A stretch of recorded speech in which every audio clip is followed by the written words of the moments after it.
North Korea is not just another authoritarian country. It represents one of the most extreme examples of total control in human history. While many dictatorships restrict political freedom, North Korea goes far beyond this by attempting to control every aspect of human existence. From the moment a citizen is born to the moment they die, the state interferes in their personal decisions, thoughts, movements, and relationships. Life in North Korea is not lived freely. It is managed, monitored, and enforced. The fear associated with North Korea does not come only from its weapons or military parades. It comes from the suffocating nature of everyday life. Citizens are raised in an environment where questioning authority is unthinkable.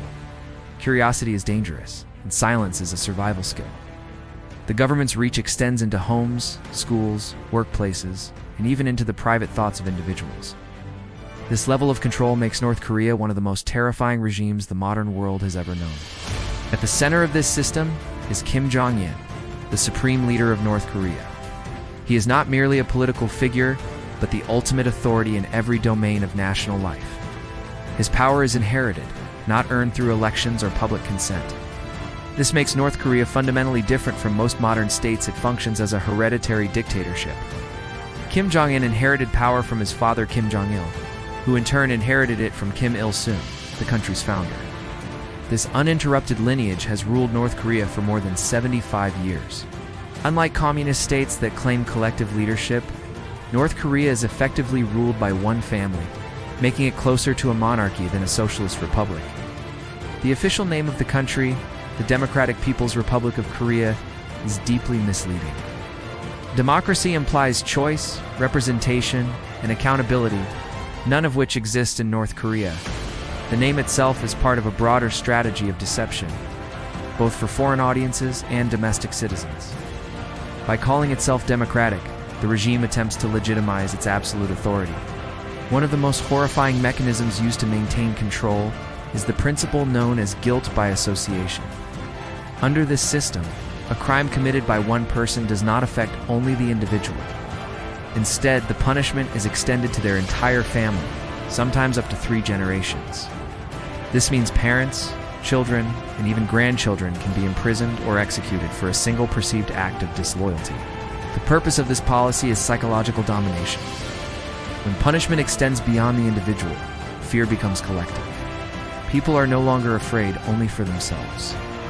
They are terrified for their loved ones. This discourages rebellion far more effectively than violence alone. Even thinking critically becomes dangerous when it could destroy your entire family.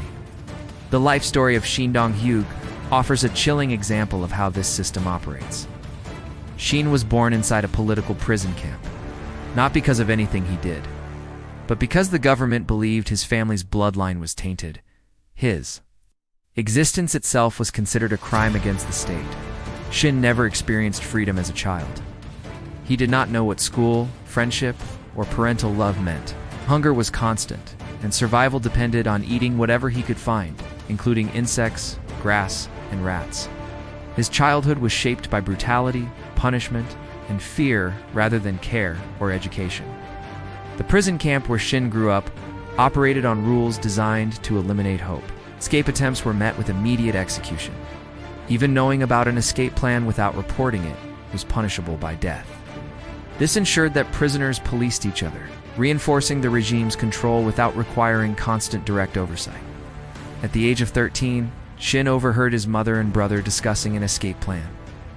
Too young to understand loyalty or freedom, and driven by hunger, he reported them to the guards. This act, shaped by the cruel environment he lived in, would haunt him for the rest of his life. Months later, Shin was forced to witness their executions. His mother was publicly hanged, and his brother was shot in front of him. The goal was not only punishment, but psychological destruction.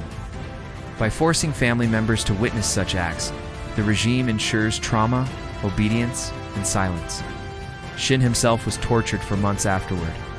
Despite reporting his family, he was still considered guilty by association. This reveals the true nature of the system. Loyalty offers no real protection. Survival depends on obedience, but obedience does not guarantee safety. In 2005, Shin attempted a desperate escape. While fleeing, his companion was electrocuted by the camp's fence and died instantly. His body absorbed the electric current long enough for Shin to escape. This horrifying detail illustrates how survival in North Korea often depends on tragic coincidence rather than justice or opportunity. After escaping North Korea and eventually reaching South Korea, Shin became one of the most important witnesses to the regime's crimes.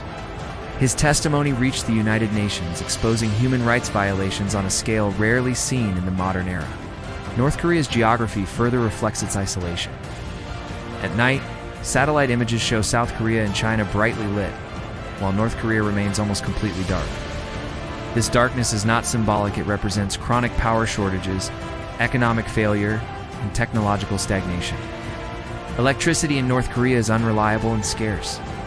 Many people cannot read at night, watch television regularly, or use appliances. Daily life is shaped by darkness, both literal and metaphorical. The absence of light mirrors the absence of transparency and freedom. The famine of the 1990s revealed the deadly consequences of this system. Between 1995 and 1998, North Korea experienced one of the worst man-made famines in history. While natural disasters played a role, the primary cause was government mismanagement and refusal to reform. Hundreds of thousands, and possibly millions, died of starvation. Families were forced to make unbearable decisions. Elderly members often sacrificed themselves so younger relatives could survive. These deaths were not acknowledged publicly, and mourning was discouraged. Before this collapse, North Korea was not always poor. During the Cold War, it received significant support from the Soviet Union. When the USSR collapsed, that support vanished overnight, and North Korea's fragile economy fell apart. Instead of adapting, the regime chose isolation. Nuclear weapons were prioritized over food security. International aid was rejected unless it came without conditions. Right and control mattered more than human life. To maintain an illusion of success, the government concentrated resources in Pyongyang.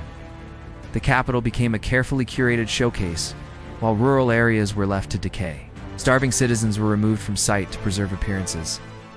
The Songbun system formalized inequality. Citizens were classified based on perceived loyalty to the regime. Its classification determined every aspect of life, from employment to education to food distribution. People labeled as hostile were treated as permanent enemies. They were barred from cities, denied opportunities, and subjected to constant surveillance. Their status could never be escaped. Surveillance is enforced through neighborhood units, where citizens are encouraged to spy on one another. This destroys trust and ensures self-censorship. Even within families, people fear speaking openly. Religion is banned because it represents an alternative source of belief and loyalty. The state cannot tolerate faith in anything higher than the ruling family. Christianity, in particular, is brutally suppressed. Instead, the Kim family is elevated to near-divine status. Portraits of former leaders must be displayed and protected in every home. Failing to do so is treated as a political crime. Entertainment is another area of strict control. Foreign movies, music, and television are banned because they expose citizens to different ways of life. Even watching a foreign drama can result in years of imprisonment or execution. Despite this, smuggled media circulates through black markets. USB drives containing South Korean dramas reveal a world of freedom, wealth, and choice that contradicts government propaganda. The internet is heavily restricted. Ordinary citizens cannot access the global web. Instead, a censored intranet exists, monitored constantly by officials. Every search is watched. Smartphones are designed as surveillance tools. Random screenshots are taken and sent to authorities. This turns personal devices into instruments of control rather than communication. Economically, most people survive through informal markets called gangmudang. These markets emerged during the famine and are largely run by women. They now form the backbone of everyday survival. Ironically, these markets are weakening the regime. They foster independence, information, exchange, and trust. Corruption has become widespread, reducing fear and undermining authority. Propaganda remains constant, but its influence is fading. Exposure to foreign media reveals lies and contradictions. Younger generations are increasingly skeptical. North Korea survives through fear, isolation, and control, but history shows such systems eventually collapse. Information spreads, fear erodes, and unity grows. North Korea stands as a warning to the world. It demonstrates what happens when power is unchecked and freedom is surrendered. It also reminds us that even in the darkest places, the human desire for freedom never disappears.